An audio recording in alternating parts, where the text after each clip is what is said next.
આપણને એવી કેમ ખબર પડે કે 70-80-100 વર્ષ પહેલાં સગવડતાઓ નહોતી, અગવડતાઓની વચ્ચે પણ વ્યક્તિ રિલેક્સ થઈને જીવતી હતી, એવું કેવી રીતે ખબર પડે?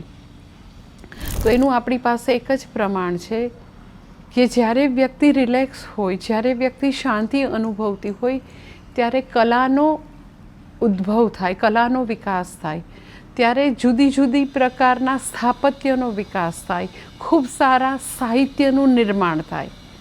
તો આપણે જોશું કે 70-80-100 વર્ષ પહેલાં એવા ખૂબ જ સુંદર આપણી પાસે કવિતાઓ છે, સાહિત્ય છે, લખેલી એવી એટલી ખૂબ સુંદર કૃતિઓ એ જમાનામાં છે.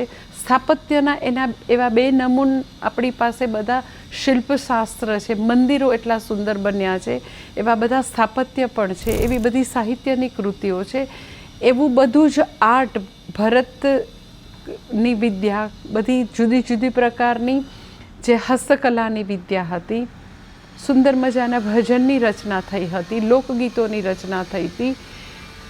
તો જે એવી સુંદર રચના થઈ હતી તો એ યુગમાં થઈ હતી 70-80-100 વર્ષ પહેલાં. કારણ કે લોકો બહુ બધી મુશ્કેલીઓ, અગવડતા વચ્ચે પણ ધર્મનું શુદ્ધ જીવન જીવતા હતા, પ્રકૃતિની નજીક હતા, ભગવાનની નજીક હતા.